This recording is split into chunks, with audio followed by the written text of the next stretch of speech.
Hello everyone, welcome to Coding Jutsu channel. Today's video we are going to learn a TypeScript. So TypeScript is a superset of JavaScript. You can think of it as if you ever worked with Sass for CSS, it is similar to that. So it actually works on the same JavaScript engine, uses same JavaScript syntax, but it gives you additional functionality.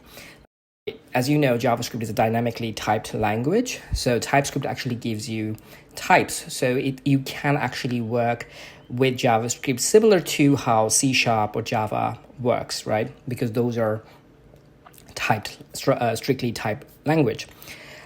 Also, if you want to learn any language or any technology, the best, at least in my opinion, the best way to do that is to go to their documentation and take a look at their examples. So here I'm on TypeScript Get Started, TS for the new programmer. And clearly you see here, because there might be a confusion if you're learning TypeScript for the first time, is which one do you actually want to learn, JavaScript or TypeScript? So remember, JavaScript is a programming language and TypeScript is just a superset of that language, right? So here it is written that the answer is that you can't learn TypeScript without learning JavaScript. TypeScript shares syntax and runtime behavior with JavaScript.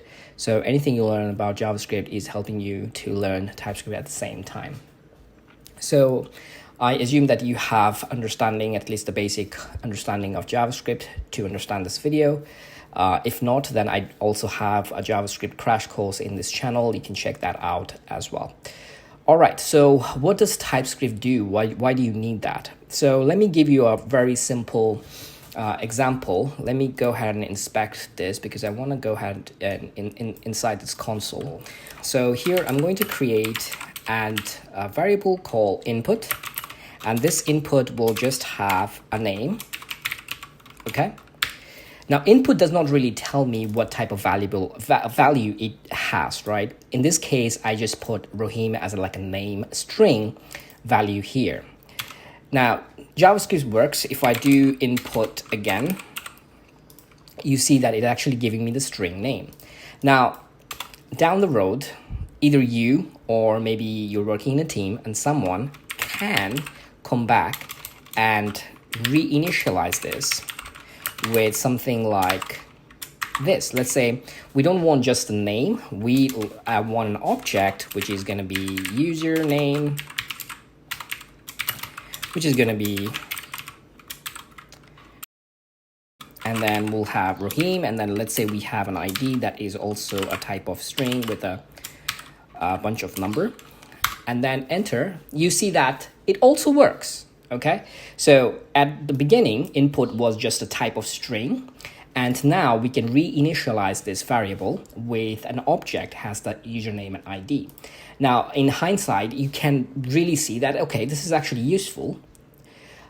But if you're programming, it actually, because you changed the type, you went from a string to an object now, it might break your code.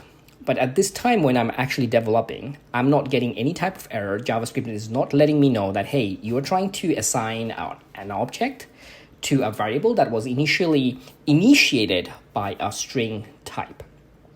So if this to break any code, I won't be able to see it while I'm developing. Rather, I'm going to see it when I actually push it to production. So that might create some type confusion. Okay, so this is one thing that with strictly typed language, you can get around this, right? So you can think that adding the extra types will take more time. And then basically you're making it restrictive, your code. Now there are one benefit, other benefit of TypeScript is that you also get robust autocomplete. So that actually kind of makes up the time that you're losing for just typing all the types strictly. Like here, if I want to create it as like a TypeScript, I would probably do something like this.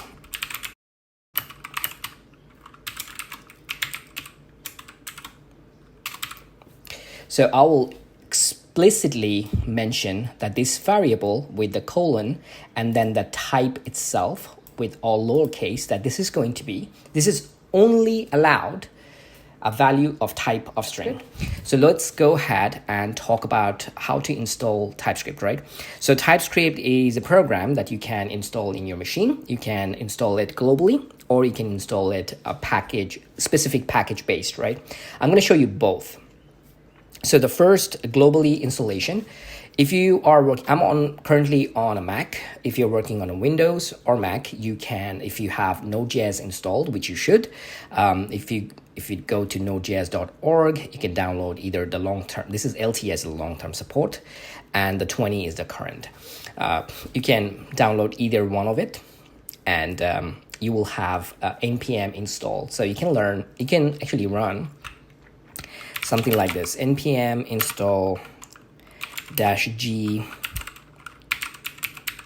TypeScript, something like this. -g flag is for globally installing. So if you globally install TypeScript, then any file that has an extension of .ts instead of .js, TypeScript will be able to identify that.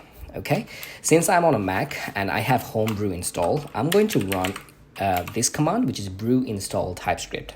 Okay, so if you are on a Mac and you have Homebrew, you can run brew install TypeScript, which will install TypeScript globally in my machine. I already did that, so I already have TypeScript in my system. So if I do tsc only, I get all these options. So once you install TypeScript, run tsc, and you should see some options here. Then you know that, okay, you actually have installed TypeScript properly. So there is a version as well. Let me open this directory that I'm currently in my Visual Studio Code, and I'm going to just create two files here. One is going to be the HTML index.html file, and another one I'm going to create is called script.ts. Okay, so I'm not going to create JS file, I'm going to create TS file. So here in the index.html, I'm going to just quickly get this boilerplate going. So it's a TypeScript. I'm also going to add a script tag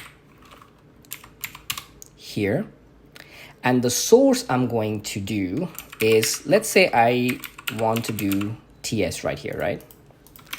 Save. Okay.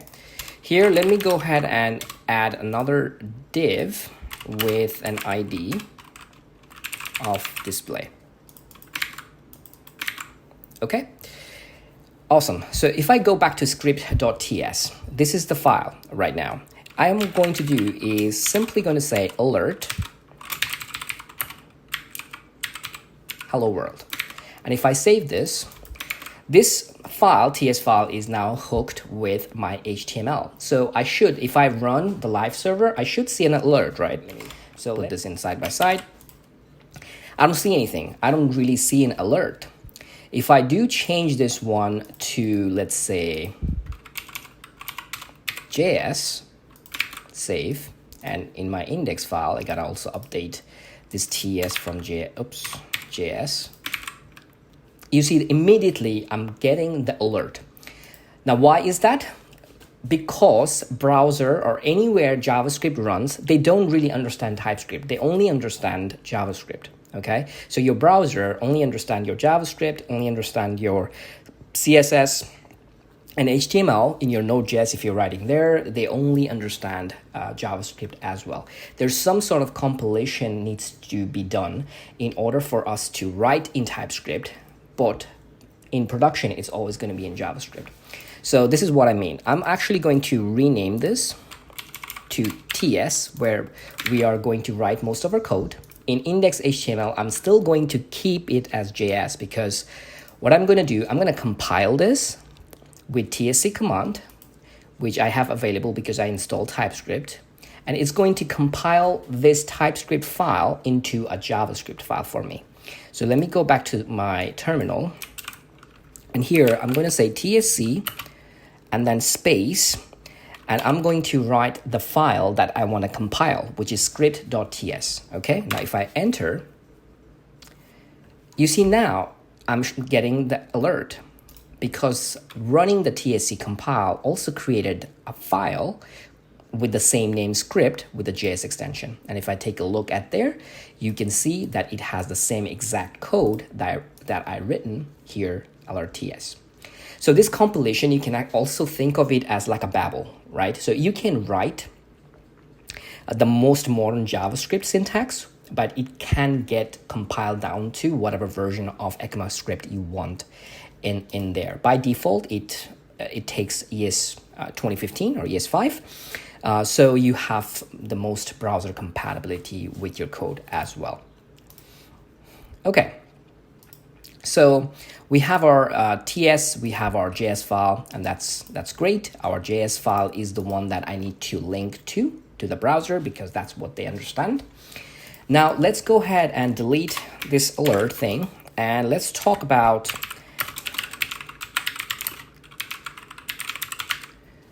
declaring variable. Okay. So here, what I'm going to do, I'm going to create just the same example. This time I'm going to have a let username is equals to Rohim, like that. Okay. Now with TypeScript, because I'm in a TypeScript file, I can hover over the variable username, and you can see that there are more information here. It is showing you that this is the variable. We defined it with the let keyword username, then there is a colon, and there is the type string. And this is called implicit typing, okay? Implicitly, TypeScript is smart enough to know what type of value that we assigned to this variable. And based on that value and type, it assigned the variable the type string. If we change this to a number, then if I hover over this, then the variable type is going to change back to number. Okay, the only time it cannot determine the type is that it doesn't know what the value is going to be. So let's say I initiated this username, but I didn't give it any value. So in that particular case, you also see there's a 3 dot. So Visual Studio Code and also TypeScript, they both came from Microsoft. So they really do work well with each other. So if I hover over this, you see that it now has an any type. Any type, we're going to talk about it more detail later, but any type is kind of like writing vanilla JavaScript. So it's making your variable dynamic. It can accept any value that you throw. And this only happens when TypeScript cannot determine what type of value I'm going to assign at this variable, because I haven't assigned it. I just initiated that. Okay, so the time is going to understand the type of value. Okay, it's going to implicitly add the type for you. Okay, now here is the meat of the TypeScript thing, is that now if I want to do username and reinitialize this username instead of this string with an object which will have the same name, and let's say I will have an ID with some random number. You see now in my editor, I'm getting this red squiggly line saying that there's something wrong with this. And if I hover over this, you see that type username string and ID string is not assignable to type string. So initially we assigned a string value type to this variable, and now I'm trying to reinitialize with an object. But with the TypeScript, with the help of TypeScript, it's going to give you a warning. So you won't be you will know that what type of value your variable is allowed to accept. So it's going to give you a warning. You cannot do a number. Still, you're gonna get an error, okay, because it's a type of string. But if you do another string like this, then no error because it's still the same type. Okay, so that's what you get with the TypeScript. Now let me show you kind of explicitly writing your types. So I could just write it explicitly like this. I'm going to say colon and then all lowercase string and then write Rohim like this, and it's basically exactly the same. and it's going to give me an error saying that, hey, number is not assignable to type string. Now there are different types, right? We got the string, we also got number. Here you can see that I explicitly said this should accept number, but I provided a string, so I'm getting an error here. So I need to change this to some sort of number if I have a type here. All right, so if I save this, right, and right now if I go ahead and compile, so run our same command again, it's going to compile this. And the reason I'm getting this error is because I opened both of the files here and they have the same variable. So that's why it's giving me this error, but don't worry about this one. But see that the file that got generated, script.js, has a username, which is number at this particular point, but there is no type. So all this number and colon, they all get stripped out before completion. So none of your TypeScript or types that you are writing is going to end up in your production. So that keeps your JavaScript weight low, okay? And then also you notice that this is var. Like I mentioned earlier, that TypeScript by default only compile things into ES5. And we can change this with the config file, which we will talk later in this video. All right, great. So we know about implicit type, where TypeScript is smart enough to know what type, and it's just going to assign that particular value.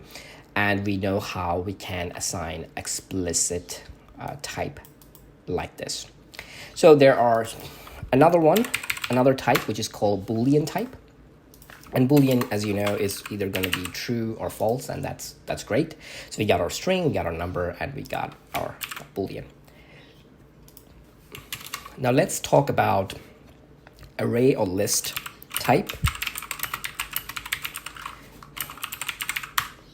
So let array is going to be, let's say 23, 52, 4, 2, 3. Now this particular one, if I hover over this, you see that it is, again, implicitly assigning a type. But this is the new syntax, number and the square brackets. So here, if I want to write it explicitly, the first thing I'm going to do is I'm going to create square brackets, denoting that this is going to be an array, okay? And then just before that square bracket, I'm going to mention the value type that this array will contain. So this array is strictly containing all the values that is a type of number. So I'm going to say number. So if I do this, errors goes away. I'll let array number errors goes away, and then I'm actually basically saying that this array is only restricted to an array type that holds number values. So if I now do array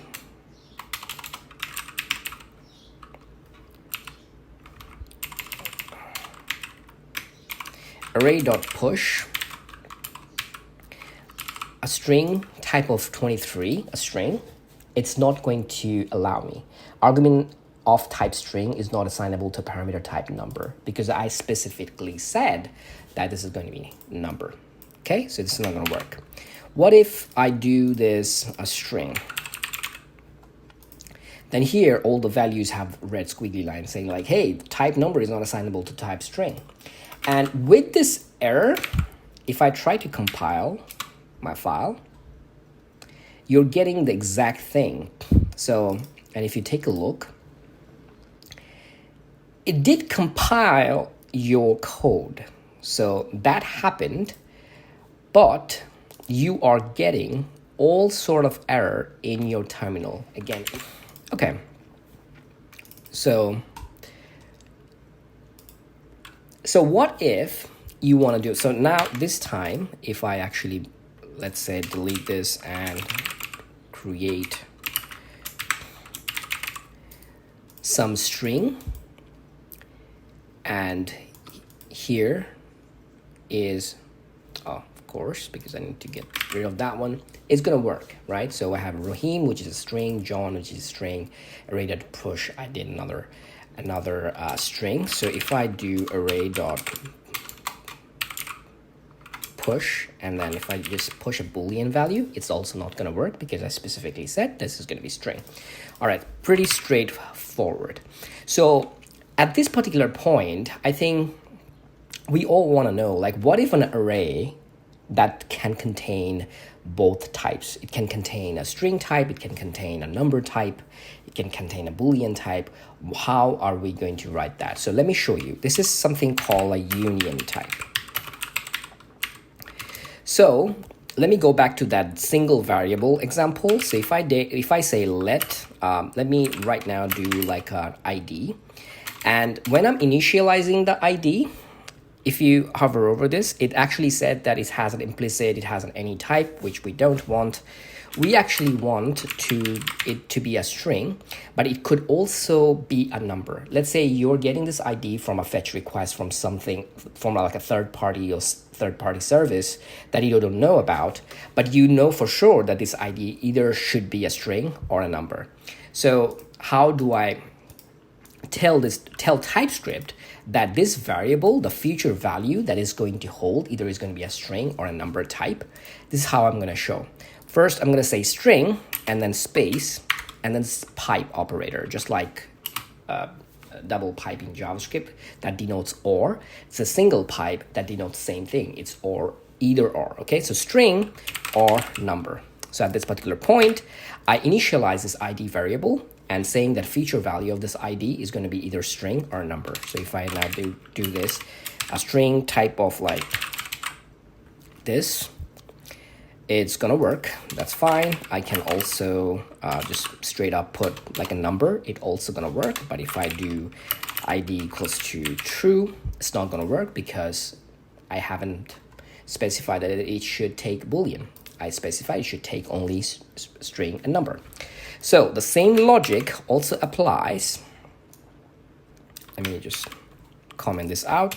Same logic also applies here. So let's say I am going to create an array which will have, I'm just gonna say string number is equals to, it's going to have a string. It's going to have a string. It's also going to have numbers. Oops, this needs to be a comma. Okay, so how should we give this? Now, if you hover over this, you already see that implicitly, based on the value, TypeScript already gave a type. So this is the syntax that we are going to mimic. So first, I'm going to put a colon saying that, hey, I'm about to write a type for this. And then the first thing I'm going to say that this is actually going to be an array, so square bracket. And before the array, I'm going to open a parentheses, okay? So inside this parentheses, I'm going to put my union type. So since it's not just a single type, I'm going to add multiple types. It has to be in parentheses. So I'm going to say it's either going to be string or number. And that's fine. That's completely fine. There's no error whatsoever. And then if I now compile this, compiled okay with no errors at all. And if we go back here, you see that we are getting this array. Okay. So this is known as union type, and you can tag on as many union as you want. So you can also tag on Boolean. You don't have any errors there, but you can now add a Boolean value, which will work and don't give you an error. So these are called union type array. Okay. All right, so we learned about arrays. Okay. Now let's talk about object. So we can create an object. I'm going to say obj is equals to, let's say we're going to use the same example. And let's say we're going to have an h, which is going to be like a number. And we're going to have a Boolean type is going to be is admin. Let's say initially it's going to be false. Okay. So we created this object. And if I hover over this, you can take a look that it actually has a type. So you can actually write this object type in two different ways. You can do it in like inline. So all I have to do is put like a colon and then open up this object parameters. So when you're declaring the array, we did it with this square brackets, and when you're denoting object, we're going to do curly braces. And inside this curly braces, we're going to actually mention what type of properties we're going to allow. So we're going to say username is going to have a property, and the type of username value has to be a string. And then next up, I'm going to say that I'm going to have another property, which is going to be a type of number. And then I'm going to say is admin is another type of property I'm going to have. And this type is simply going to be Boolean. And it works just as is. If I now try to reinitialize this, again with, let's say, a different type of object, I see that now I'm getting an error, and it's actually telling that, hey, it's missing the following properties. So what are the properties that I'm missing? And this is where the autocomplete comes in. If I do control space, not there, I actually get the properties that I mentioned here. So I should have an age property, I should have an isAdmin property, and a username property. So I can do this. And then let's say I change this to A here, not this. I want the age, let's say it's 26, and then I want isAdmin, let's say is going to be true. So I can reinitialize this as well. So I get the autocomplete if I'm actually adding this particular type. So inline, you can add this type to an object. There's another way, and this is a new feature for TypeScript, which JavaScript don't have. Other object-oriented programming, they do have this. And this is simply called interface. So interface is kind of like a blueprint, or it's a predefined shape of this particular object. So let's go ahead and comment this out and get this type out. Okay, so I have this object, and this needs to be username, age, isAdmin is going to be false. So I can create a predefined shape that this object needs to adhere by, define by. So with the keyword interface, I can actually do, an interface is going to take the syntax of like a class syntax of JavaScript. So you put the keyword interface, and the name of the type usually is going to be capitalized, just like class, the convention is. And here you're going to open the curly braces, and here you can simply put all your properties. So username is going to be a string type, and then age is going to be a number type, and then you get your isAdmin is going to be a Boolean type. Okay, now this interface now you created, this is just a blueprint, this is just a shape, a predefined shape of an object that you can actually use anywhere as your type. So inside and in here, okay, instead of like writing all this here, I can simply do object. Now this is actually going to be adhered by this object type, which actually has this username and age. So if I do go ahead, uncomment this, and let's say comment this out, is going to give you an error saying that, hey, isAdmin is missing from your object that you do, because it has to be the same exact properties that we mentioned. All these properties that we added to our interface object, username, age, isAdmin, these are all compulsory, right? TypeScript is going to give you an error if you just missed out one of the properties, and that's a good thing. But for some time, what if you want to create something like an optional? Okay, maybe an object will definitely have a username, definitely have an age, but the isAdmin property, maybe it's going to be there, it's not going to be there, not going to be for all of this. So how can you make a property optional? So you can make this, just add a question mark before the colon. And if you do this, it make this particular property optional. So you can opt out. So if I now go ahead and comment this out, I don't get any error, because in the optional property, it could be there. It can, it also don't have to be there. All right, so this is what interface is. Interface and type are pretty much similar, like type aliases that we're gonna talk next. where you kind of like create a blueprint, a predefined shape, what an object should look like. And then you can use this object interface in multiple scenarios or multiple codes. Okay, so there is also something called type aliases. So I'm going to go ahead and comment this out and talk about type aliases. Type aliases is going to be similar to interface, but you can think of type aliases as kind of like your manual type, your customizable type. So you can do that with the keyword type, and I can do exactly the same thing. And type is going to be your regular JavaScript syntax. So object equal, and then you're gonna have a curly brace, and I'm gonna do exactly the same thing. And it's gonna work pretty similar way.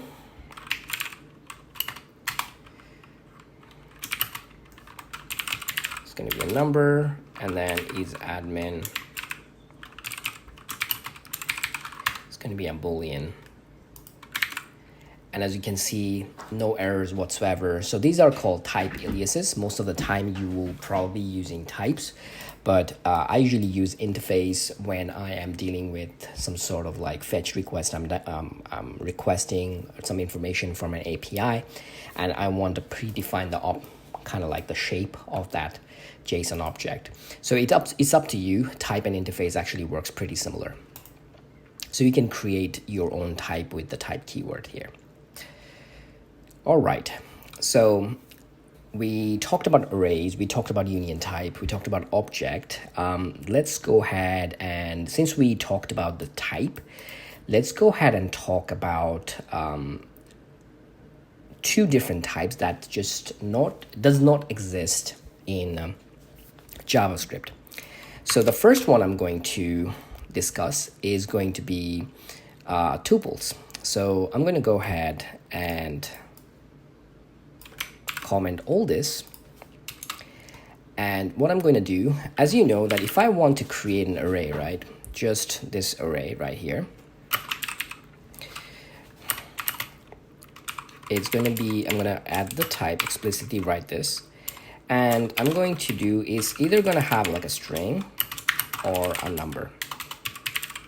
Okay, and this does not have to be like it's regardless of your index. So I can actually put the number before and then put the string after, even though I mentioned string, so it doesn't really matter.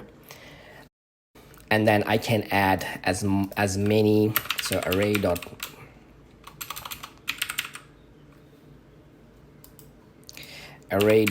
push. I can do another 5. That's good. I can also do like b. That's also good. But I cannot do something like a Boolean. That's going to give me an error. So that's good. So the one that I want to talk to you about now is called tuple. So tuple is something that is, let me go back to the documentation, and as you can see, a tuple type is another sort of array type that knows exactly how many elements it contains and exactly which types it contains at specific positions. So let's say we are going to create this type string number pair. So let's go ahead and do this. So instead of just saying that what type of value it's allowed, I'm also what I'm going to do, I'm going to restrict this array even more. I'm actually going to say that the first element of this array has to be a string, not a number. And then the second element has to be a number, not a string. Okay, I'm going to specify this. So how am I going to do this? Well, first, let's go ahead and create this type called string number pair. And this is just going to be a type of an array. It's an array type, and inside this array type, instead of outside, inside this I'm going to mention what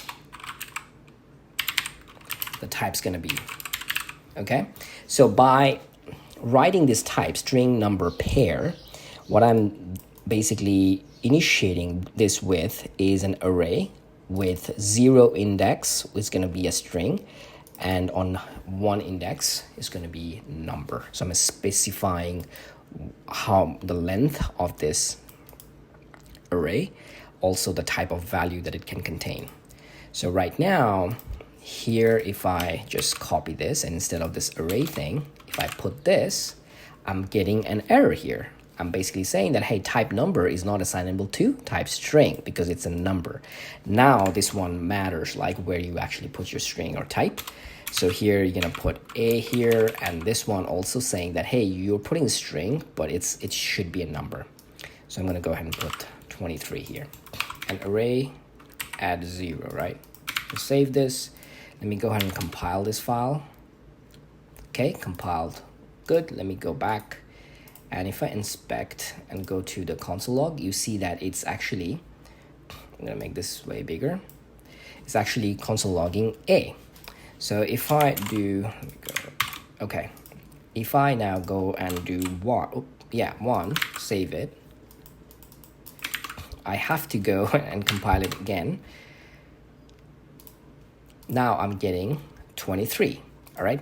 Now this is a pain just to go like compile each time. What I can do, I can actually add a flag of -w and this file, and it's actually going to now watch it. It's a watch mode. So every time I make a change, it's going to update this. So if I go back, do the 0 and save it, you see that now TypeScript auto compiled for me and it's showing A. But what if I'm doing 2 here? So 2 doesn't exist. Index 2 doesn't exist on this array. If I save this, you see it's giving you undefined, but here you can actually take a look that it's actually giving you an error. Tuple type string number pair of length 2 has no element at index 2. Okay, so this is where you actually going to make, like if you want to restrict some array to the types and the length, you can do that, where JavaScript simply do not have this feature. All right, I'm going to go ahead and comment this to out. And the next one we are going to talk about is called enums. So enums, again, with the keyword enums, we're going to take a look at. So let's go ahead to the documentation and search enums for.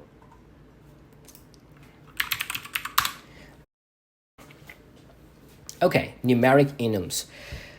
Enums are one of the few features TypeScript has which is not a type-level extension of JavaScript. Enums allow a developer to define a set of named constants. Using enums can make it easier to document intent or create a set of distinct cases. TypeScript provides both numeric and string-based enums. Enums are basically a constant, okay? So let's say you want to create a constant of like, sorry. So let's do like game state is equals to an object, and it's going to simply have loading, which is going to be loading. It's going to have playing state. I'm going to have playing state, and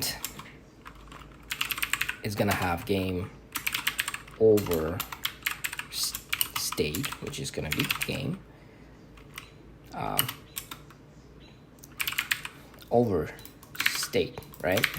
So here, if I want to go ahead and create a function or something, like let's say I create a function, get game state, and if I say if game state dot, now you see that I'm actually getting autocomplete for this. This is not TypeScript, right? This is all pure JavaScript. But instead of like writing like its game state is equals to or something like, let's say I'm gonna take the state and I'm doing some sort of condition saying that, hey, if state is equals to loading. If I didn't have this one, right? Let's say if I don't have this one, comment this out. If I'm basically checking something,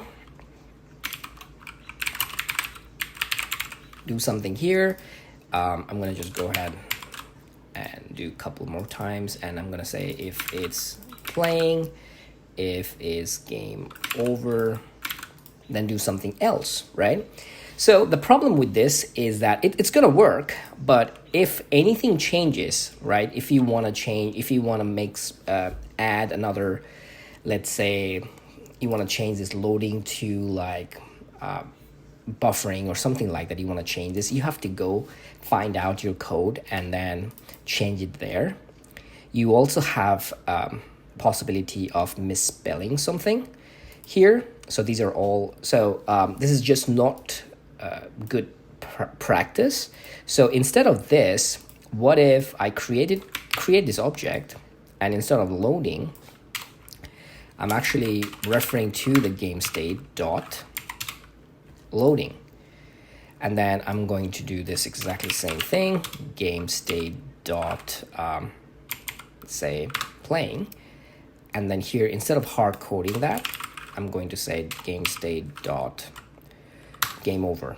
Okay, this is much more reusable, and if I need to change anything, I can just change in here constant, like game over, or let's say I want to do it like, let's say pause instead, and it's going to work exactly because the property, the key is remaining the same, right? Or like let's say end, let's say, okay, property remains the same. Your code is much more robust now.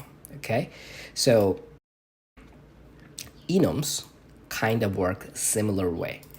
You can actually do this like with the game state right here. Somebody can usually come in and do like game state over is equals to over, and that's gonna work, right? This is actually gonna work. So if I console log this real quick, game state, and let's go here, you see that now our game state playing is actually saying over. The game over is actually over because I override this. So if I don't want anybody to overwrite any of this, only change it here, then what I can do is I can add something called object.freeze,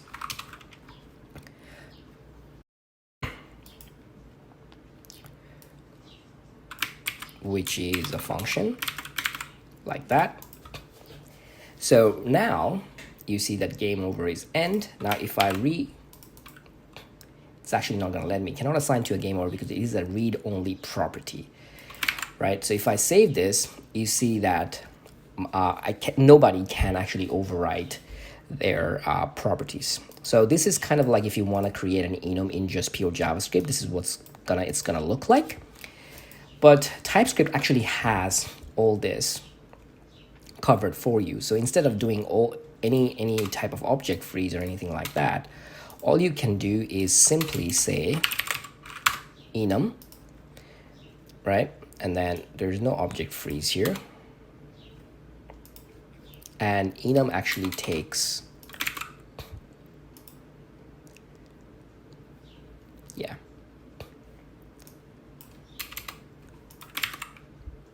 So let me go back to this. Enum actually takes an equal sign instead of a colon. Okay, it works the same way. We can actually do this. So we can actually take a look at enum and give it a value like loading, playing, game over, and then we can actually then compare that. So it's basically a constant. These are called default value. You can also have like, these are optional if you want to just do this. It's also going to work, but it's actually going to give you a number like this. So 0 is going to be, its index is going to be loading, 1 is going to be playing, so game over is going to be 2, loading is going to be 0, playing is going to be 1. Okay, but if you, it's going to be a 0 based. If you want to do this, then it's going to be 1 based because you already put a default value, which is loading is going to be 1, playing is going to be 2, game over is going to be 3. I definitely prefer the string version like this, because instead of saying like 0, 1, 2, this is much more readable, and I know what I'm getting into. So this is called enum in TypeScript, which in JavaScript you can create an enum, but this is a very simple way if you ever want to declare some constant. You can. And now what I'm going to talk about is something called generics. Okay, now generics could be a little bit confusing if you're first looking at this one, but just read the documentation and also like focus on this part. I will try to make this as simple as possible.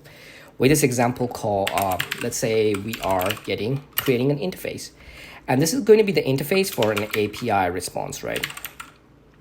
So I'm going to create this API response object, which will have a message, which will be like a string, which will have a timestamp, which will be a type of date, and the date, remember this is actually going to be capital, okay? And then there also going to be a property called data, right?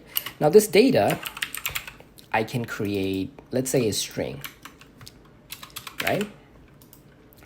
And let's go ahead and create a response, which will have this API response. And I'm actually getting a message, a string. Let's say we are saying success. Oops. If I do this data, let's say 200, okay.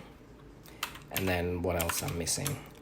I'm missing a timestamp. So this one, let's say we're gonna have like a date function, and it works fine, okay?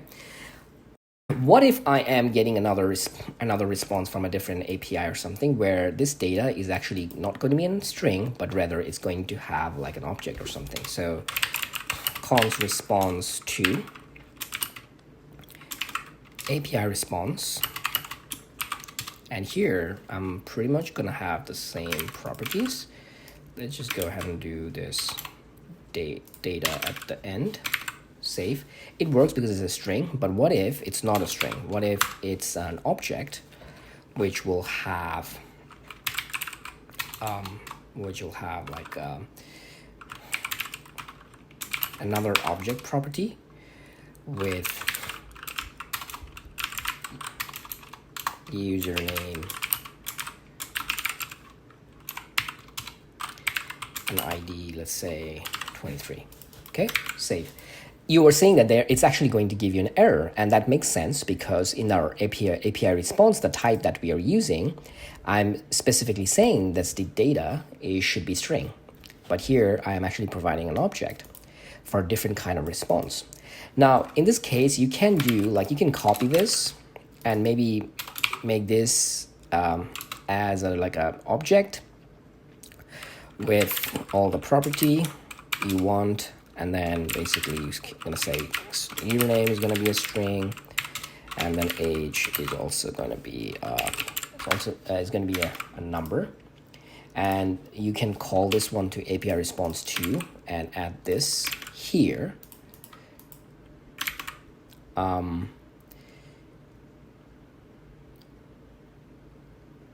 getting an error because it's not. See, autocomplete helps this way. So it's not age, it's actually an ID. And it works perfect. But the problem is that you have to create, for two kind of responses, you have to create pretty much this, two interfaces, which shares all the common properties. They both have message, they both have timestamp. It's only the type that changing in the data that we had to create two different interfaces. So it's more code, and it's actually not a good idea to do this. So here what generics comes to play. Generics is basically saying that, hey, I'm going to provide a data type, but I'm going to assign the true data types at the time of when you're actually declaring it, where you're actually running it, right? So instead of doing all this, I'm actually going to copy this object like this. Instead of creating two different interface, I can just work with one interface. So I'm going to say back to 2, and it's giving me an error. That's fine. Instead of data saying string, what I'm going to have here at the interface, I'm going to open up angle bracket, and here I will put a t. Now this t is just a variable name. You can say it like whatever, like let's say type of response and whatever, it's still gonna work. But I'm going to use, as this is the convention, it's gonna be a t, okay? This is a generic type t. And here, instead of saying string, I'm gonna say it's gonna be t. So what this basically means is that I'm creating an interface, API response, with a type attached with this, which is gonna be a generic, okay? I don't know the type yet, but in future, whatever type you're going to give me, I'm going to work with that and give you autocomplete. Okay, that's what basically it means. And then message, I'm strictly saying is going to be a string. Timestamp, I'm strictly saying it's going to be a date. And the data, I'm saying this is the type, which is going to be a generic type. And here,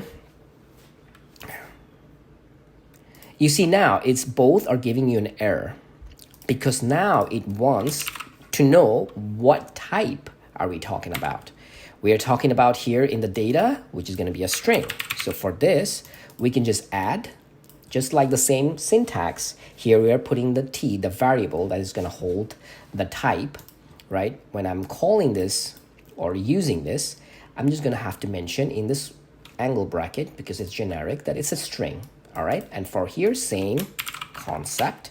But here, I'm going to say that this is actually going to be an object. So instead, this one, I can actually create, I can also do something like object. Object is a type as well, and it's going to work. Also, you can actually create a type specific.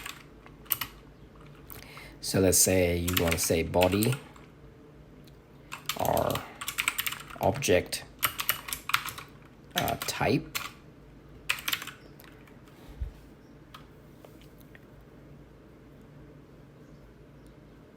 Should have, I'm going to get rid of this. An object type should have a username and ID. And I can actually take a look, put this as here. And let's see.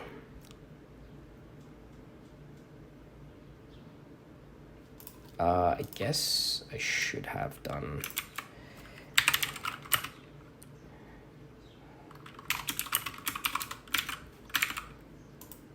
There you go. Okay.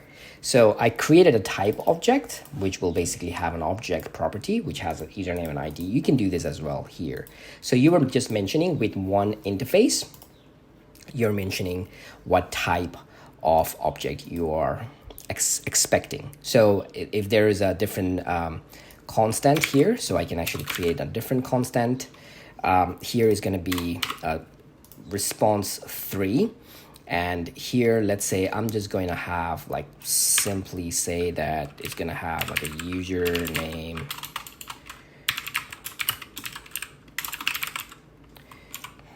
and age, which is going to be 52. And I can just simply do that. It's going to have like username, string, and age is going to be a number. It's going to work same way. And notice that I'm only using one particular interface, okay, to tackle all 3 types of response in this case. Okay, so now we are going to learn about how you can declare functions in TypeScript. So we can create a function called greeting, which will accept, let's say, a name. And that will, first of all, just console log. Let me create a template string here, just like that. And then I can call this function with a name. And as you can see here, I'm using Quark extension for this, so you can actually see what is console logging. It's sort of hello John, right? So it works fine, but there are two squiggly lines. So the first one is parameter name implicitly has any type. So TypeScript do not know what type of value we are going to be passing in the greeting function. So I can go ahead and explicitly say that, hey, it's going to be a string, and that's how you kind of write your function. So it will take a variable or parameter, and then you are just going to say that the types of the parameter is going to be there. Another one that you kind of take a look at this, if I hover over this, greeting has a parameter name, which is a type of string, and it's actually returning something called void. So I can literally say this is going to be void like this, because this particular function is not returning anything. It's basically console logging. If it's going to return something, then let's go ahead and create another function, and it's called sum, which will take a as a number and then b as a number as well, and this should return a number. Most of the time this return, you wouldn't have to do it because TypeScript will know that you're returning a value. So if I do just this, and then now console.log sum, and that's a function. So let's go ahead and give 2 and 3, you get 5. So here, this is how the function signature actually works. Now let's take a look at function signature. We can actually create a function called greet, and this one is actually going to have a type of name string that will return nothing but void, right? Void means that this particular function, I am creating a function. This is a function signature type, which will take a parameter called name and then will return nothing. Basically, it's going to console log. So I can do something like this. So greet is going to have a name, which is going to be type of string. And then it's just going to console log hello name, like so. And this error is actually coming from ESLint. Assign a value but never was used. This is fine, and we are actually going to create this function right here with, again, so you can see that this is what signature kind of like means. So you can actually create a sum signature here as well, where I'm going to say that this is going to be a number, and it should only get to number, and it should return a number as well. Okay, we can also do something called as optional value here, and it's going to be a string. So let's go ahead and take a look at that. So I'm going to say sum is equals to, I'm going to take a as a number, b as a number, and then right now I'm just not going to use c because it's an optional, and then I'm going to say return a plus b, like that. Here is the syntax error, and now I'm going to say console.log sum with 2, 3. We're getting 5 here as well. So this one, I'm going to guess this is a ESLint problem. So I've got 2 plus 3. So that's how you actually create a function signature and functions in TypeScript. All right, so let's go ahead and take a look at class. So class is similar to what JavaScript class has. In TypeScript is the same way. So here, let's say I'm creating an animal class. In fact, let's go ahead and create this called invoice class. And I'm going to have a client, which is going to be a string type. I'm going to have details, which is also going to be a string type. and I'm gonna get a price, which is gonna be a number type here. Okay, so in fact it's not going to be comma but rather semicolon like that.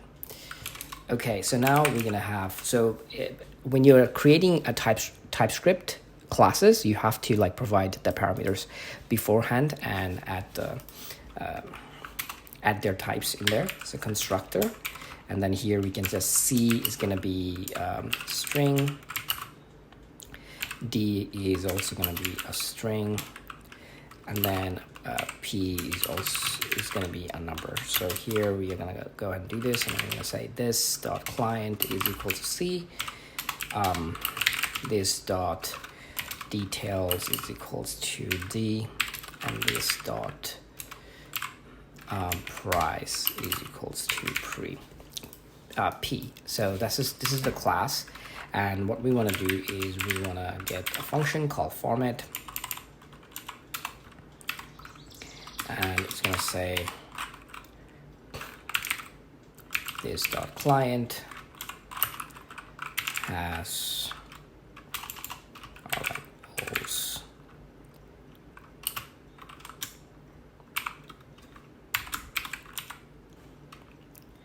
and this basically going to say details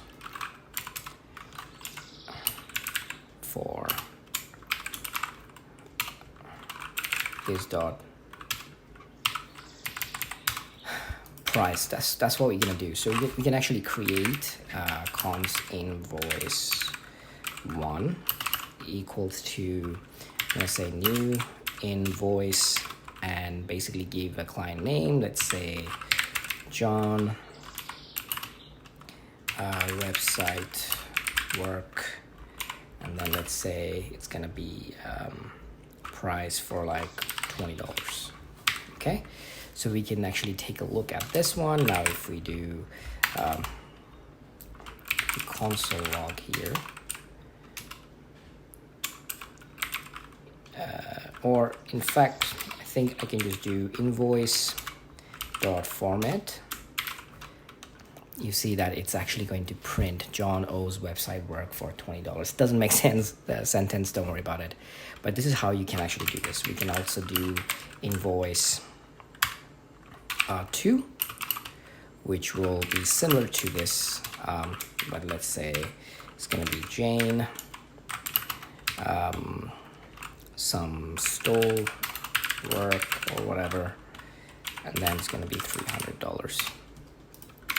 And then we can have similar to this one, but this time it's going to be for invoice 2. Great. Now this class can also be combined as a type. So we can actually create an array. So invoices, which is going to be a type of array equals to an empty array. And we can use like string or number, as you know already, to put this into value, but we can here also say that this value, whatever is going to be here, going to be a type of invoice. Okay, so here I can say invoices dot push invoice 1. That's great. Invoices dot push invoices 2 also work. And if I do console.log invoices, you can see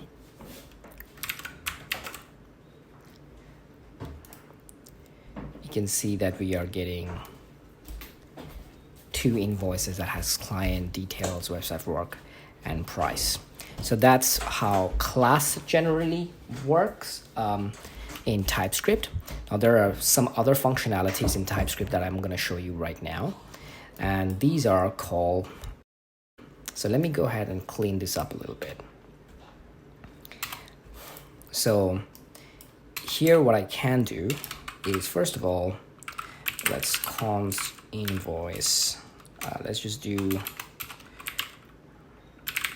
invoice is equals to new invoice. Okay, and let's say John work some money, whatever. So invoice, right? So we can create a console log this invoice like this. What we can do is right now, because these three parameters properties are same as same public. So these are public keyword.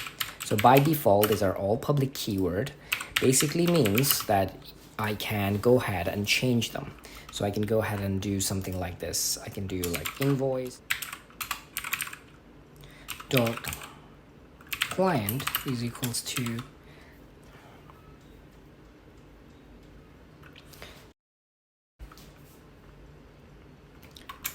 Jane. And this one is actually going to be invoice. So this invoice.client, I can rename it. I can change this one. So I can say invoice.client Jane. So let me do something like this. I can do like private this. I can do read only this, and then I can make this public. So three parameters, three types.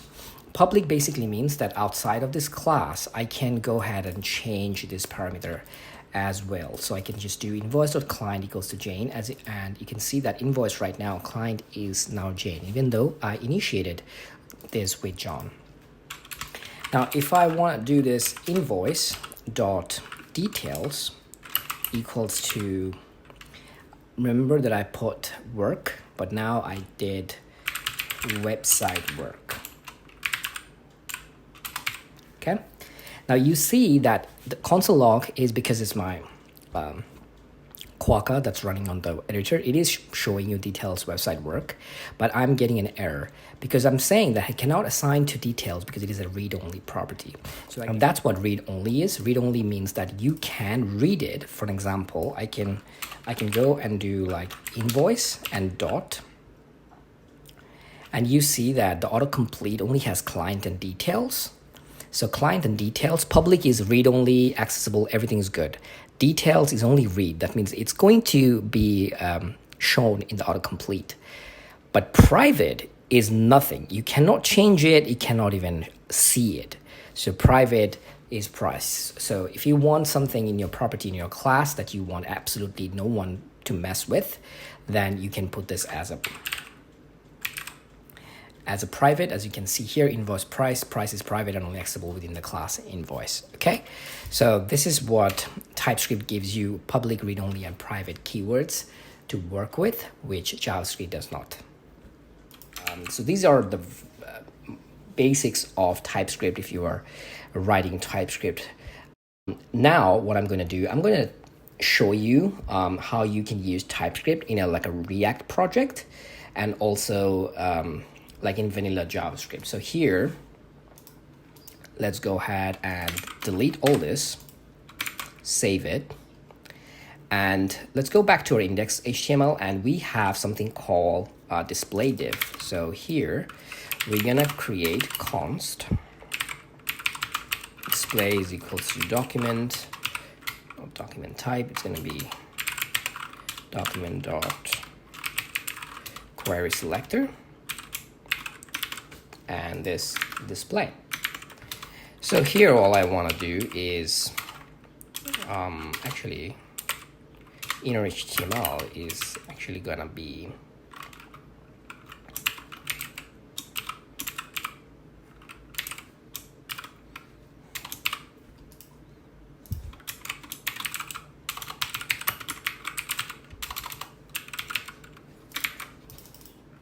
save it. Okay, you see that it works. But here is an error, and this optional chaining is we are getting it automatically, and basically saying that left-hand side of an assignment expression may not be an optional property access, right? So this is happening is because document TypeScript works on it doesn't know about the window. It doesn't have a window object, just like browser. TypeScript kind of works as a node. It does not know about that document. So what all it's saying, like if I hover over this, is saying that it could be an element or it could be null. All right. So if I want to say that, hey, I just add like a bang property, and now it works. Okay.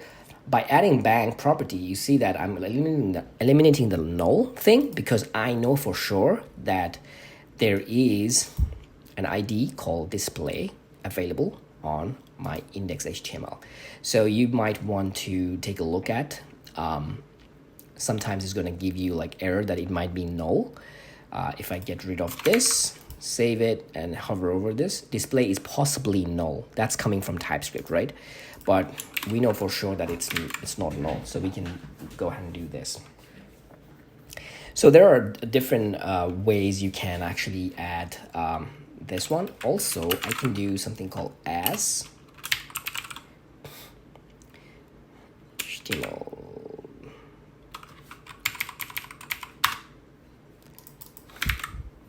We can also do something like this, as HTML div element. This is also telling me that this display is actually not an element, but it's an HTML div element. Okay, so if I do like select or options or something like that, it will be there as well. So now you can write pretty much whatever JavaScript you want to write with the TypeScript syntax that we just showed you. Okay, so let me run my script again, and it's going to create the script.js. I want to talk about how you kind of compiles the file and how the compiler, the tsconfig, actually work. So here what I'm going to do is, as you can see here, if I do const username is equals to Rahim like this, if I save this, if I go back to the script, you see that it's actually using var keyword, okay, because it's ES 2015 by default. And we can actually change this behavior. So I'm going to go ahead and Control C to end the watch mode from the tsconfig. And I'm going to say tsc, okay? And in tsc, if I go, it's going to give me a lot of options, the flags that are available for us. And here there is one flag, which is --init, initializes a TypeScript project and creates a tsconfig.json file. So I'm going to go ahead and do exactly that, tsc-init, and here it's actually created a tsconfig.json, and we are also getting some information here. So target is going to be ES 2016, module is common.js, strict is true, ES module true, skip, force, all this good stuff. So if I now save this and run my ts, this time I'm gonna get rid of this watch. And now if I take a look at there, you see that that's still working fine. And if I go back to tsconfig.json right now, the file here, so we have some compiler option, and we have this called target ES 2016. Now with the compiler, ES 2016 is basically ES6, which is not a var, but we saw that it actually created a var. And the reason for this one is that I specified a file name here, script.ts. Once we have a tsconfig, all we have to do is run tsc and not mention any specific file. If I do mention specific file, TypeScript is only going to look at that particular file and ignore any tsconfig that I have. Okay, so let's take a look at the tsconfig a little bit. So our compiler function, there are lots of functions. Most of them are commented out. You can uncomment them as you need it. So the target, we're saying that, hey, we want to spit out the ES6 syntax for our JavaScript that you're going to create. Module is going to be common.js. If you're working with Node.js, then it's going to be common.js. We can also use ES module. And we also want to strict is going to be true. That's good. We also want to look at something called an out directory. This is the directory where we want to create the file. So if we want to create the file in, let's say, source file, And let's go ahead and delete our script.js file, move to trash. Great, now I'm just going to run tsc here.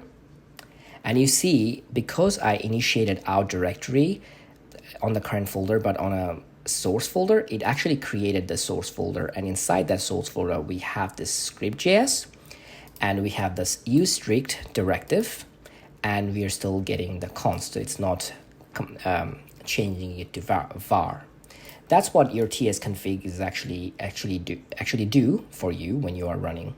Usually, when you're working with TypeScript project, you're probably going to use some sort of like package bundler, like Parcel or like Vite. And in those package, the tsconfig is always going to be configured for you, so you don't really have to spend too much time on this one. But you can also change this target ES module to believe it is, there is like, if I just put like ES here, it's actually going to give me a lot of options here. So you can actually do ES5, ES6, whatever you want. I'm going to keep this as the default. Okay. All right. So enough with this, and let's now show you how we can work with package bundler, and that's going to be with React.js, and we are actually going to work with TypeScript. So I'm going to go ahead and delete everything.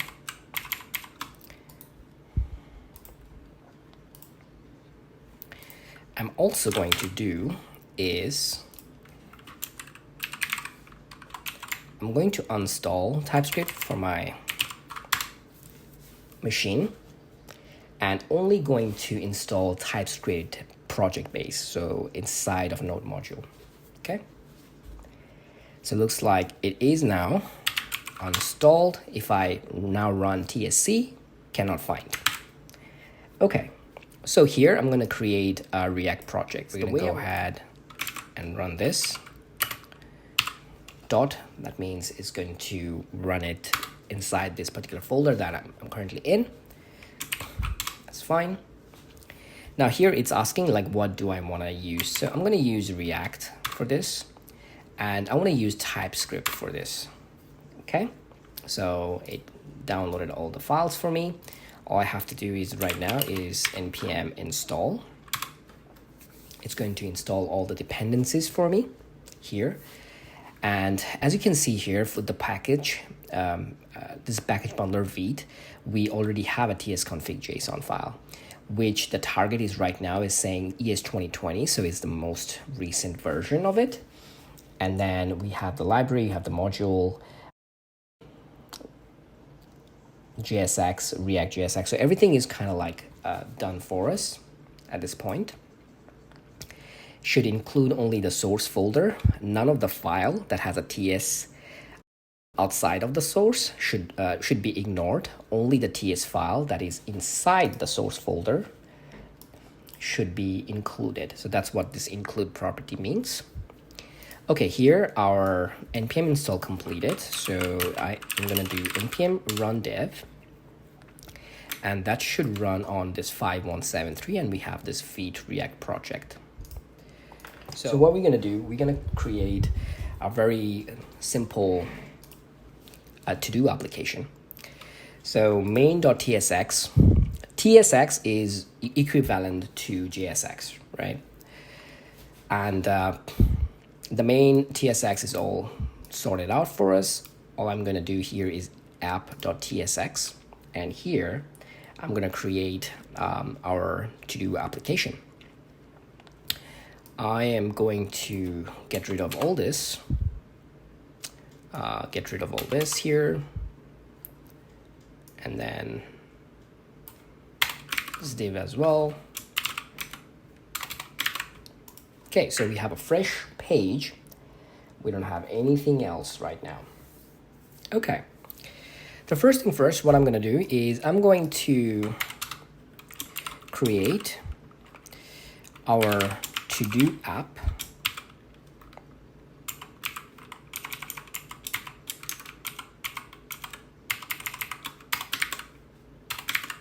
Like so.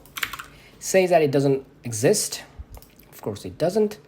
So let's go ahead and create a folder called components.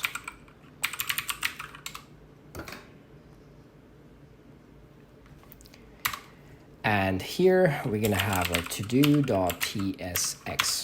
Okay. I do have an extension, and this extension is actually called, let me take a look here, it's ES7 React Redux React Native snippets. So I can just write TS like this, TSRAFC. So it basically TypeScript, React, arrow function, export something, and then it's actually going to give me a snippet, which is helpful. As you can see here, we are declaring our props as a type. We're saying const to do, props is going to be a prop type, and return is just going to be a div return. If you know already React, then it will make more sense. The only new thing is going to be just this one right here. It also, because it's a TypeScript, also giving you all sort of warning saying that, hey, if you don't have any props to work with, don't add it, right? So we're going to take care of this one first. Let's go ahead and add this to do. And I think I call this to do app. So I'm going to just say, in fact, I'm going to keep it to do app and then change this name right here. That makes sense. The to do app, I'm going to make this to do app.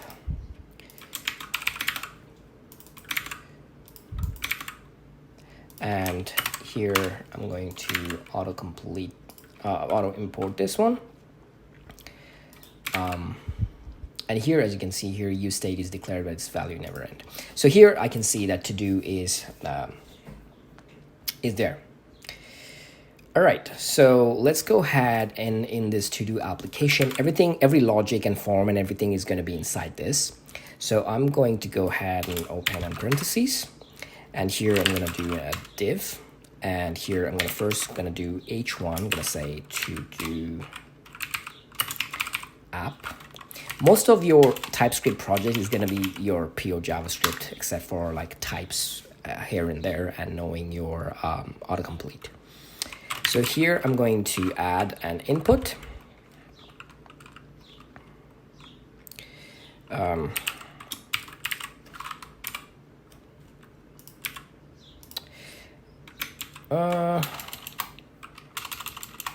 Didn't do that for me. Anyway,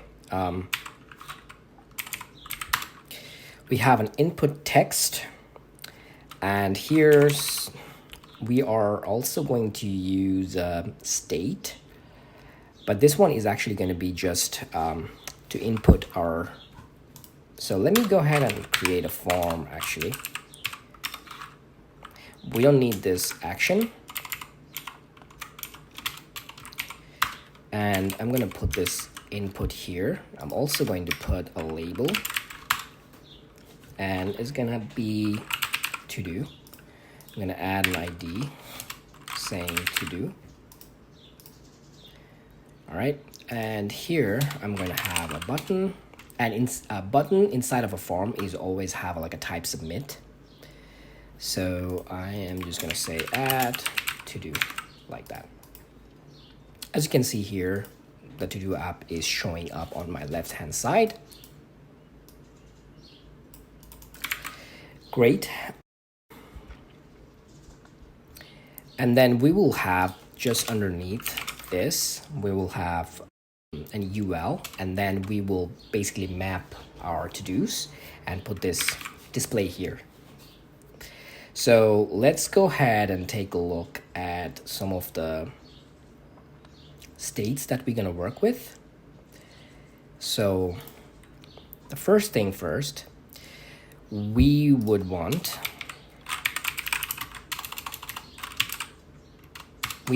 use state from React like that.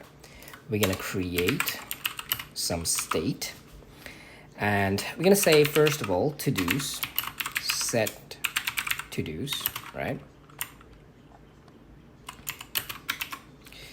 is equal to use state, and that's actually going to be an empty array Okay, so this is going to be all our to-dos. We also want another state that is going to be input text set input text. This is going to be just the text that we are actually putting into our input, and this is just going to be a if state, and it's just going to be an empty string. Okay, so we have two states that we defined. Save it. Let's go ahead and delete this props code. We are not going to use any type of props here, and we are actually not going to use props at all for this project because everything is on one single file. Now here we are getting some errors. So what to do is assign a value but never used. This is coming from ESLint. That's fine. But here we can actually add, as you can see here, if I hover over this, useState will take, it's a generic type, right? It's actually gonna take an array type. And by default, because we initiated with an empty array, it is actually getting a never type. So we actually want to create kind of like a shape of the to-do that we want to add. So let's go ahead, whenever we talk about shape, I think about interface. Let's go ahead and create an interface. What is a single to-do will look like in our project? Our single to-do will look like, let's say we are going to have a number, ID, this type of a number. We're going to have the text itself for the to-do, which is going to be a string type. And we're going to have a Boolean value, that is whether it is completed or not. Okay. So we have a ID, text, and completed, which is going to be a Boolean. Now this is the type we actually want to say that, hey, this is going to be an array. So since it's, since it's actually a generic type, we're going to put this as here. So for generic types, first of all, it's going to be an array. So I'm going to make sure that's an array. And inside the array, what is going to be the value? The value is going to be a type of this interface that we just created. Okay, so all this coming into play that we just learned. So if we are declaring or initiating an array, we should initiate the type saying that this is going to be an array, and then before that we are going to say what type of value it accept. So the value of the type that is accept is this. It's going to be an interface, which will an object basically, which will have an ID property, text, and completed property. We can similarly do this here, but let's take a look. If I hover over this, you see that based on the value itself, it actually inferred this string. Okay, because TypeScript can know like, hey, this is no array, because in empty array, TypeScript cannot figure out what the value is going to be. Either it's going to be string, number, Boolean, whatever. So that's why we had to kind of explicitly mention. But here, when we are just doing an empty string, TypeScript is going to give you implicitly apply the type for you. So which is good. So I don't have to do anything here. So let's go ahead and do something just to get the to-do, like console log this to-do. So what I'm going to do is inside this input type text, I'm going to first do like a value, which is going to be the input text. So to begin with, whatever is inside the input text, which is an empty string, it should be there. The value should be there. And then here we are like this, and then set input text e.target dot value like this, right? So instead of like calling the function outside, which that's what I'm going to do. So here, as you can see here, on it's actually giving you an error, and this is a TypeScript error.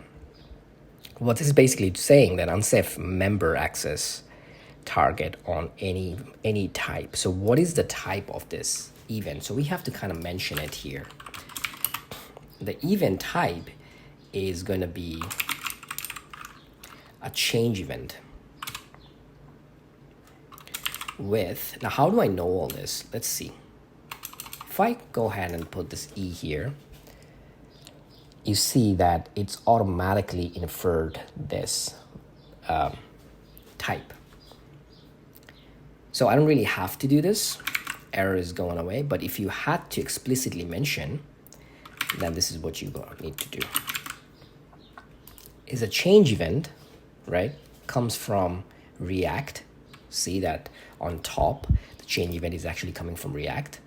And it's a generic type of HTML input element. So this is an HTML input element, okay? So whenever it's going to change, whenever I write something, right, it's going to add this into this input text, okay? And let's go ahead and add like a onSubmit function here for our form. I'm gonna go ahead and do onSubmit function. And it's going to simply do handle submit. And now I'm going to go ahead and const handle submit function. Again, in handle submit, we also need the event, right? Because we want to do the event.prevent default, like so. We're getting an error. Well, first of all, because of this. Actually, I wanted to create it with, function keyword. Okay, I usually prefer function. You can use error functions, whatever you like. But here, as you can see here, parameter event implicitly has an any type, okay? But that's not what we want. We want to specifically say that what is the type that it needs to have. But let's say I want to do something here, right? So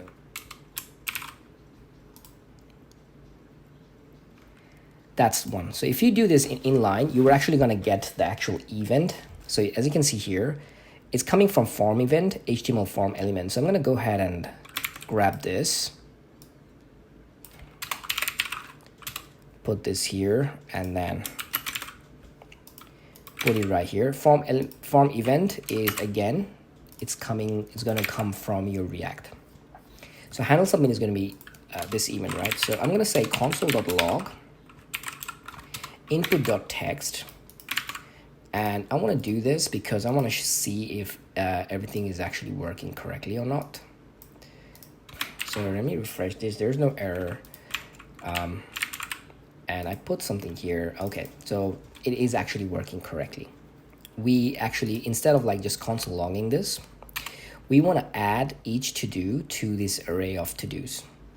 Okay, so before, let me go ahead and try something.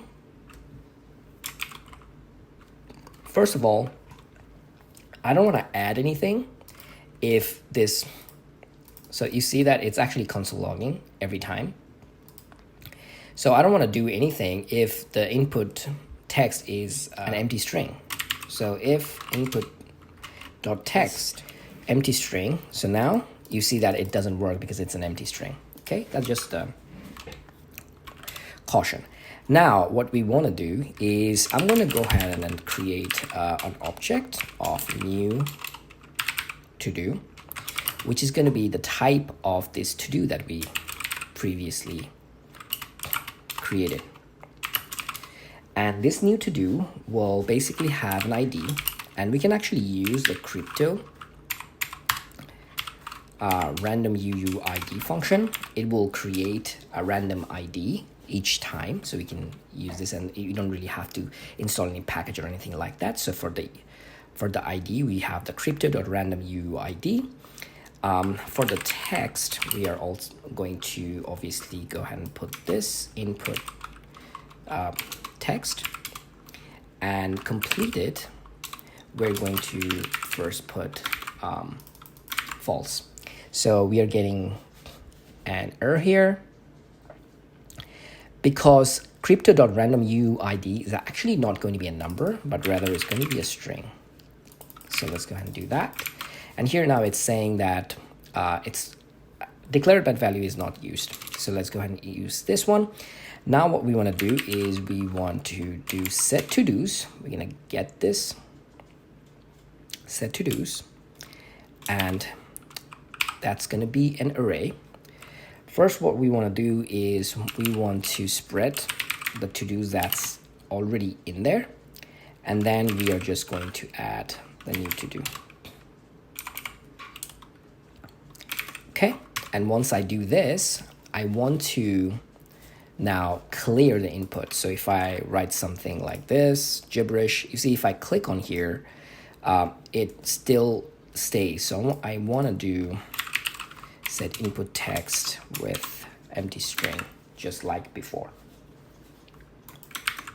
Okay, so now anytime I'm adding to this text, it's going to the input text, and then if I pressing the add to do, it's actually going to handle submit function.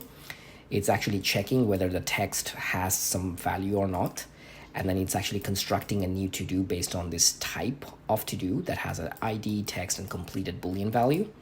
And then we are just adding whatever there is for the to dos, and then we are adding the new to dos. So now we can actually here display the to do. So in the UL function, open up curly braces, and then we're going to say todos.map is going to give me a single to do.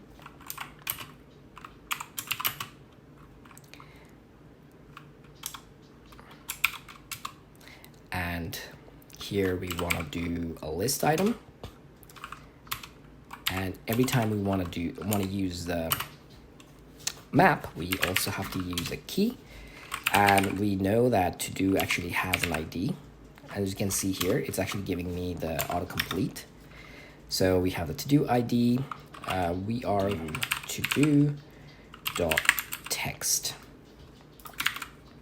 If I save it over, you see that now all the to dos are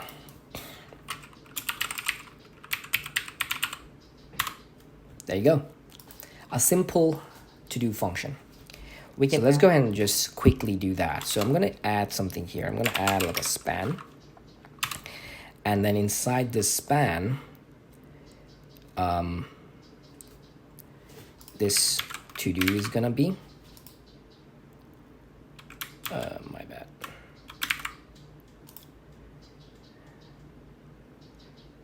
So this whole thing is actually going to be inside this span. And here we're going to add our style. Here we're going to say text decoration is going to be depending on if to do dot, not to do's, it's to do. Actually, the span is actually going to be inside this. So inside here, I'm going to create a span. And here in the span, I'm going to create the style. We're going to say text decoration. It's going to be to do dot completed. If that's true, we are going to add line through. And if that's not true, then we're just gonna say none, like this. And then we are also going to add an on click to this. And it's gonna just be an arrow function inside this one. And we're gonna say handle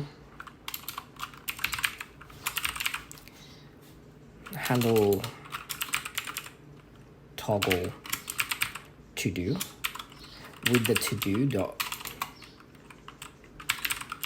ID. Okay, let's go ahead and create this function.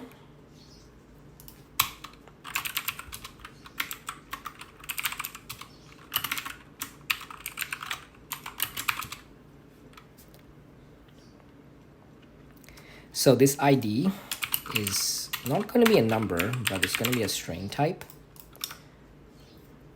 And then we will do const updated to do's. Let's go ahead and create an object here. We're gonna go ahead and create this. We're gonna map it over here as well. We're gonna do a to do if to do dot why this happening.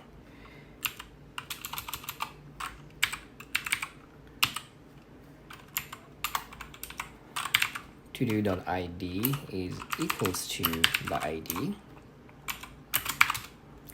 Then I don't have to return anything. Then actually return all the to do, but we've completed to do dot completed. Okay, let's take a look.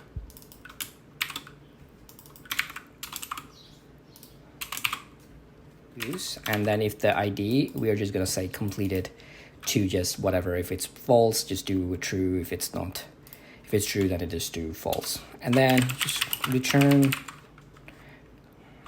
to do. We are going to do set to-dos with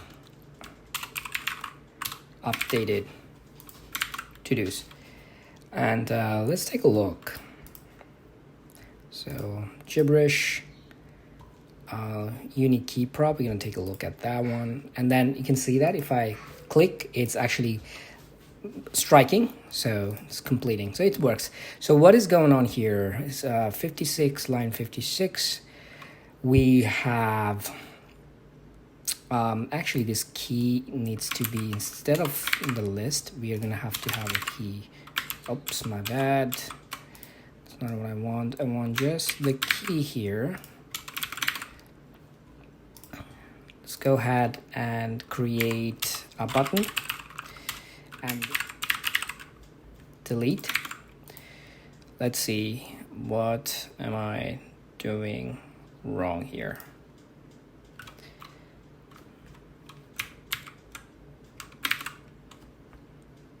Cool.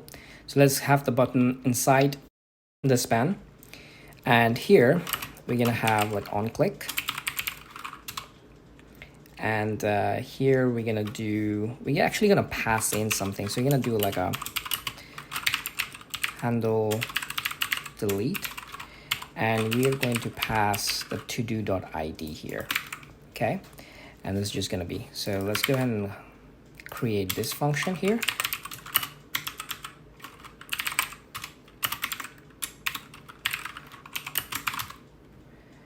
And this is going to be string, and we're going to do const updated to-dos is equals to to-dos dot, we're going to filter it. It's going to give me a to-do, and then if to-do dot id is not equal to the id, then this is what it's going to do, and then we're going to set our to-dos with updated to-dos, like that. So if I delete this, not working. Let's go ahead and put this list thing here. Get this key actually in here.